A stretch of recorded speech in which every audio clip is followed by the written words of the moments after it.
Hi there, and welcome to this session on health and well-being and how you can use it to your competitive advantage. This is going to be useful if you're just starting your study journey or if you're about to take an exam. It will also be really useful. The reason I decided to put this together is I am currently a week away from the exam with my students, and I'm really picking up some stress from some students, and I worry that that stress might impact on their exam performance. They've worked really hard, they've done all my mocks, I've done all my homeworks. Of course they're going to pass the exam with all of that input, but some of them don't believe they are, and some of them are getting stressed, and I just want to share this with you on how you can maximize your cognitive performance, and is based on a lot of scientific evidence. So the first thing about studying and productivity is that just because you do lots and lots of study, it doesn't mean you're going to get better results. Yep. And science tells us that after about 90 minutes, our cognitive efficiency drops quite significantly, and we potentially burn out, and our retention and our accuracy of memory is not great. Yep. I know accountants like a lot of evidence, so here is a Yerkes-Dodson law curve which shows that where we have no stress, our performance isn't that great. Where we have kind of optimum levels of stress, our performance maximizes, but if we have too much stress, our performance drops off. And one thing that has a major impact on stress that we should really take good care of is sleep.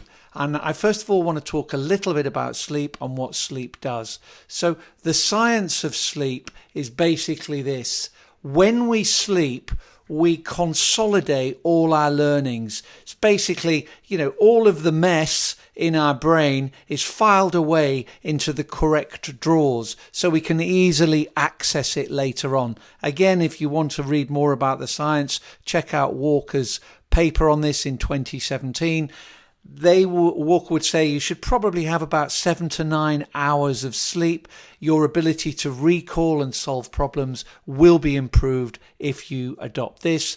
If you spend all night, your performance reduces massively. They reckon by up to about 40%. So do not do that. Have a timetable of when you sleep, have a timetable of when you study, have a timetable of when you spend time with friends and family, is what I always say.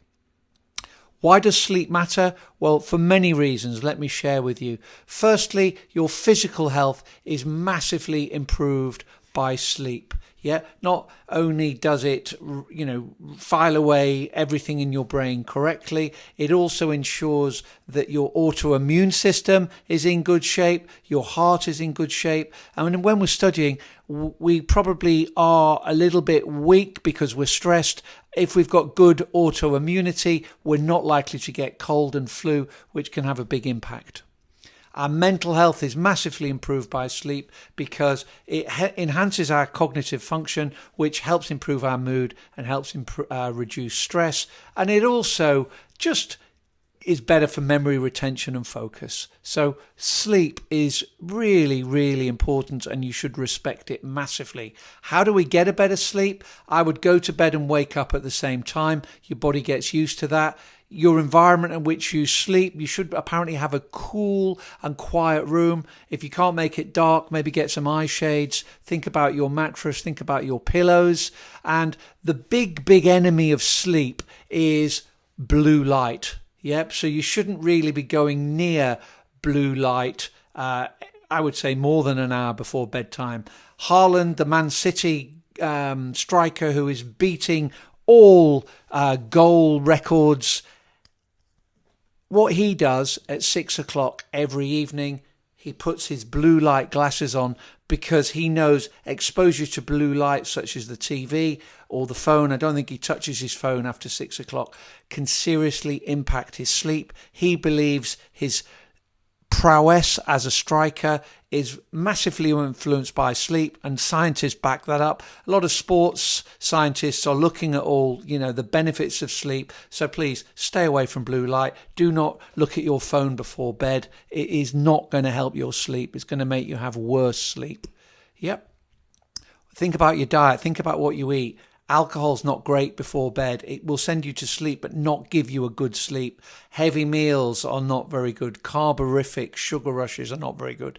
Caffeine isn't great. Yep. Relax. Certainly don't be looking at your phone. Get rid of blue light. I will share with you some mindfulness techniques, some meditation techniques. Reading a book apparently is a great way to go to sleep. Yep. Maybe do some stretching, do some exercises that will help you relax. So how does cognitive performance and sleep correlate? Well, here we see the more sleep we get, the greater our cognitive performance. Yeah. So it's the science saying it, not me. Also, if we overstudy, once we've studied more than about 5 hours, our study efficiency massively drops off. So if you're spending all night studying, it's a fool's economy. What about exercise? Well, exercise, I'd say, is also really important and sometimes overlooked. It's really important for sleep. Yep, it will improve the quality and duration of your sleep. Probably don't do an intense workout before bedtime, and look at trying to do at least 30 minutes of moderate exercise every day. Apparently, if we get up and go outside and get some natural light on our face as soon as you wake up, I wake up, brush my teeth, I'm straight outside, go for a walk, get natural light on my face. That really helps your circadian rhythms and make sure you program into your brain good sleep. Yep. So a walk could be exercise. You don't have to be pumping iron or, going crazy, but yeah, that is also useful. Let's talk about the science. Apparently, according to the science, 20 minutes of moderate exercise will improve your brain's executive function. It increases blood flow in the brain. It increases neuroplasticity, which helps, your cognitive strength. Also, what exercise does, if we get stressed, we produce a chemical called cortisol. What we can do when we exercise is we produce a chemical called endorphins, and they are a natural antidote to cortisol and will make us feel happy, make us feel less anxious. So double-edged benefit of good sleep and exercise. What about nutrition? Again, I'm not going to go on and on about nutrition to you, but again, a really key thing to consider in your study journey. If you're looking after it, you're going to be cognitively stronger. Yep. Hydration, just drinking water, is really important. And mild hydration can significantly reduce your attention and your memory. So make sure you remain hydrated. Make sure you have balanced meals to stabilize energy. What we don't want is big sugar rushes, because what that does, it gives you a glycogen dump, which your body really can't handle and really impacts on your concentration. So really important. I'm just touching on the surface with nutrition there, but protein-rich diets, thinking about nuts, thinking about good oils, olive oils, avocado oils, not thinking about, rubbish, trans fats and stuff like that. So there is a performance formula that we should be aware of. It's not about studying 10 hours a night. Our results come from good focus, which will come because we're organized. Our results come from good energy, because our energy will be steady. And our results come from habits, which come about from being consistent. So if we just follow those steps, you'll be absolutely fine. It doesn't happen overnight, though. You've got to build that up. And it's probably more advice for people starting their study journey for an exam, in a few months' time. What Wellbeing does, it massively multiplies your study effectiveness. It's scientifically proven. It is a shortcut to exam success. You're crazy if you don't take notice of it. What about stress? Some people get really stressed about exams. I'm going to talk about the science of stress. I'm going to talk about what we do about stress, but yeah. What about stress? Well, stress is actually a good thing. Yep. For us to perform well, we need stress, but that stress needs to be managed. And if we have too much, our brains become flooded with cortisol and it can actually become a bit of a problem. Yep. So what are we going to say? Well, extreme stress sufferers suffer from burnout. So if you're really stressed, if you're always tired and fatigued, if you're a bit sort of short-tempered and irritable and not very motivated with people and a bit snappy with people. Some of my students just in the week or so before the exam, a bit snappy with me, but hey, I understand they're a bit stressed and, I cut them some slack there. But your study efficiency and effectiveness is also going to decline if you are approaching burnout. So we really need to do something about it, and you need to listen to the advice I'm going to give you now if you feel burnout. The science of stress is this. When we feel stressed, our body goes into what's described as flight or fight mode. So basically, there's a big woolly mammoth coming towards us. Our blood vessels are filled with, adrenaline and cortisol to allow us to either hit the woolly mammoth or run away from it. And it's the same stress we get in exams. That stress is a performance enhancer. Yeah. So, before we run the 100 meters final, we might be stressed. Yep. But that's a performance enhancer. Yep. We just don't want too much.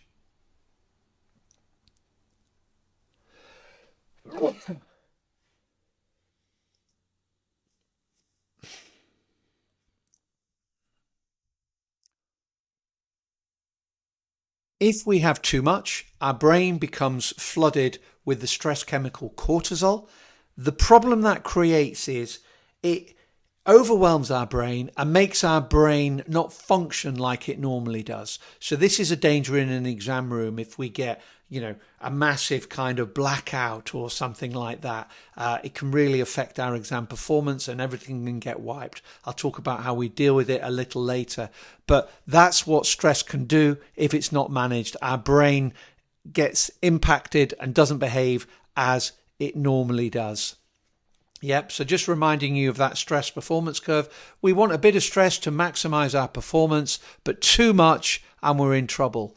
So what the Yerkes-Dodson law says is optimal stress improves performance. Chronic stress will impair your memory. It will massively impact also on your sleep.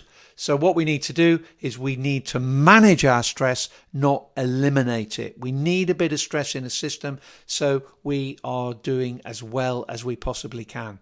Now, what I've now got for you is a little bit of homework. I've got some references which I think are really excellent references for you to follow.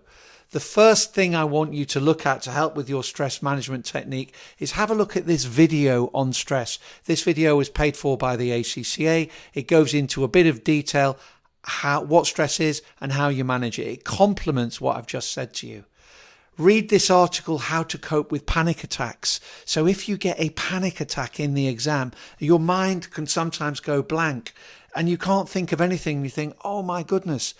Here is an article giving you techniques to cope with that. Yep. If you look on my YouTube channel, you'll also see some feedback from a student who used these techniques and dealt with a panic on their exam day. So have a look at this ACCA article.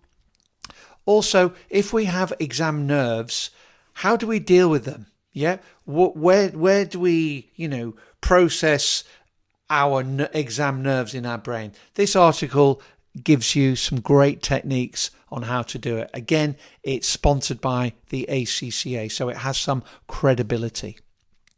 What else would I encourage you to do? Well, meditation. Some of you think that might be a bit woo-woo and a bit hippie, but meditation can seriously calm you down in your brain. Before an exam, it might calm you down if you're a bit stressed. If you want to get good sleep, meditation will really help. So be open-minded to it. Don't think it's some woo-woo hippie stuff. Have a look at it. How do we get our brain into tip-top condition? Well, I've said a few things. This article complements things I've already said, so digest that. And then if you want to listen to some podcasts on how to improve your sleep, here is a whole series, again, which have been sponsored by the ACCA to help improve your sleep. Okay, so we can use these maybe in the week before the exam. We can also build them into our normal habits as part of our study routine. I've got one final thing, is talking about mindfulness. And mindfulness, again, will bring you down, calm you down. And this is a video which will help you calm down. Yep. If we're in a calm state with managed stress, we're going to maximize our performance in the exams. Forewarned is forearmed. Really important to have a look at these resources. They're sponsored by the ACCA. It will really, really massively improve your chances. My students who go on my courses go through a comprehensive course, get lots of feedback, lots of marking, lots of mocks. The only thing I worry about is them overstressing and therefore having panic attacks and blankouts in the exam. If we deal with that, you 100% will pass. What about on the exam day? If you're taking an exam in quite soon, what do? Well, sleep. Talked about, making sure that muscle, which is your brain, be well rested the night before with good sleep. Think about nutrition, think about hydration, have a balanced breakfast. You're certainly not going to have a bottle of Lucozade and a Mars bar. That's going to give you a massive glycogen dump. Your body cannot deal with all of that sugar, and it just dumps and affects your concentration. You want to have slow release complex carbohydrates if you're having any protein as well, some nuts. If you're stressed, from those videos, they will suggest to you some controlled breathing techniques. Practice them. Again, if you look at another video who went to the exam hall and got moved to 5 different desks and the technology kept breaking down, I had encouraged her to do breathing techniques. She'd actually listened to me, done the breathing techniques. Despite a super stressful exam morning, she passed the exam. There's another video on YouTube. You can watch that and listen to her describing it herself. So, final thoughts. What does high achievement come from? It comes from someone that has good balance, has good well-being, doesn't swat all night long. Well-being is your competitive advantage over others who eat rubbish food, who don't exercise, who don't have good sleep hygiene. The benefits, the multiplier effect of sleep hygiene, of not being stressed, of good nutrition, massively improve your chances. So protect your energy, maximize your results, and you'll do absolutely fantastic. This is not just for exams. This is something that will also help you in the workplace. But the purpose of me recording this is for you to maximize your chances of success in the exam. And I hope it helped. All the very best, and thank you for listening.